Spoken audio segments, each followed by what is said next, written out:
Well, pretty good, obviously. You got to feel pretty good after a win, especially over a tough opponent. Yeah, you've had a few minutes to kind of think about the fight. How do you feel about your performance, man?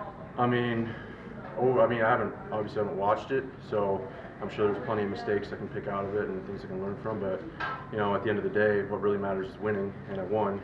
And then not only that, I got a finish. So I'm pretty happy with it. And like thinking back, overall, I feel like I did pretty good, and we had a good game plan going into it, and I feel like I stuck to it pretty well and executed it, and it worked out. Did you have a big chip on your shoulder coming into this fight just because of what happened last season? Yeah, a little bit. Yeah, because I wasn't too happy with the way things played out last season, but it is what it is. I was given an opportunity to come in as a replacement, kind of a little bit last minute. I think I had 5 or 6 weeks ahead of time, but I didn't get 2 fights in the season. And then I was actually tied with Sordi for points going into it, and or going into the playoffs. And to be honest, I feel like I should have been the one to go in because it took him 2 fights to get 4 points. I got 4 points in 1 fight, and I got a finish, and he got no finishes. But the criteria was already set up for that it's whoever has the most fights goes in. I just think that's a dumb criteria.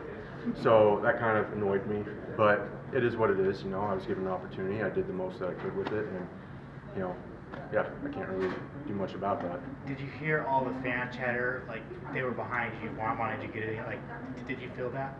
Oh yeah, no, that's my friend, or my brother Ruben, and then my friend Jeremy Chapin was the really, really loud one there, and he's kind of hard to miss. Awesome. And this finally for me, man. How does it feel to get a win and a finish over a former PFL champion?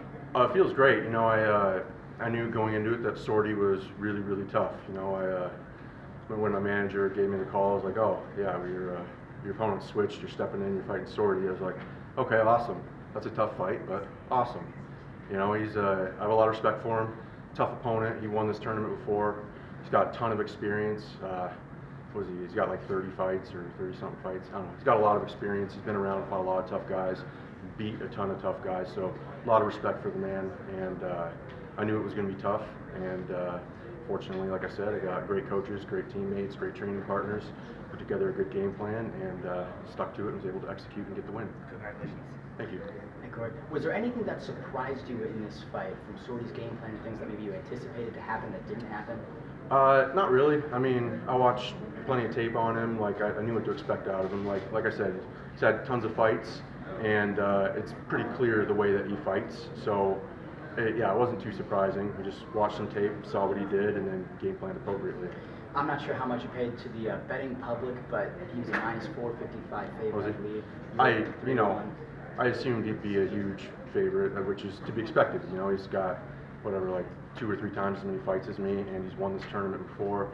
Fought overall a tougher level of competition. I've fought some tough guys, don't get me wrong, but he's fought more of them. So yeah, I expected to be the underdog. I didn't actually see the line, but whatever. Betting lines don't mean anything. Who cares?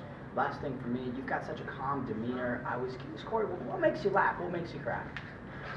Plenty of stuff. There's not a ton to laugh about in the fight usually. So Fair. I laugh at all sorts of stuff. I'm laughing right now. Perfect. Thanks, Jack. Cory, how satisfying is it to get this feather in your hat? Over a win over Sordi, just like you mentioned. He had tons of experience over a lot of big names, and you go out there and you finish him. It's extremely satisfying. I believe that if I'm in shape and uninjured and my mind's right, that I can compete with anyone in the world. And this was my opportunity to go out there and prove it against someone who's a former champion, won this tournament before. So it feels good to be able to go out there and prove to everyone else what I already know about myself. Was it surprising? Were you surprised on how easy you made it look? Well, I'd have to actually watch the fight to see if it looked easy or not. But like I said, me and my coaches, we came up with a great game plan. We watched some tape on him, we saw what he did, and we game planned appropriately. Shout out to Mike Pyle and John Wood over there. Great game plan, and we just stuck to it, and we knew what we needed to do to get the win, and I was able to stick to the game plan, which sometimes isn't always as easy as it sounds once you get in there, but in this case, I was able to do that and execute and get the win. Appreciate it. Thank you. Congrats. Thank you. Cory, how is your confidence heading into the next round now? I mean, confidence always comes and goes in waves for me. You know, this is obviously a big confidence booster, beating a very tough opponent. But going into any fight, no matter how confident I am, you know, there's always the waves of nervousness that come with it. It's just a part of fighting, and I would think that probably, you know, 95% of fighters go through that same thing. So it's just part of the roller coaster of fighting, you know, mental and emotional roller coaster. Any matchup that particularly interests you? Nah, I'd have to really like sit down and watch everyone's fights tonight, and you know, see how they did and what they look like to really kind of evaluate that. Last question for me is, how are you planning to celebrate tonight? You gonna eat some Celebrate? chocolate? Yes, I'm gonna eat some chocolate, maybe a little bit of ice cream, go hang out with my coaches and my friends and my brother, and yeah, just enjoy the win and soak it all up. Thank you, Cory. Thank you. You gotta say them brownies are good. Oh, is that brownies? Yeah, they're brownies. All right, that's step number one.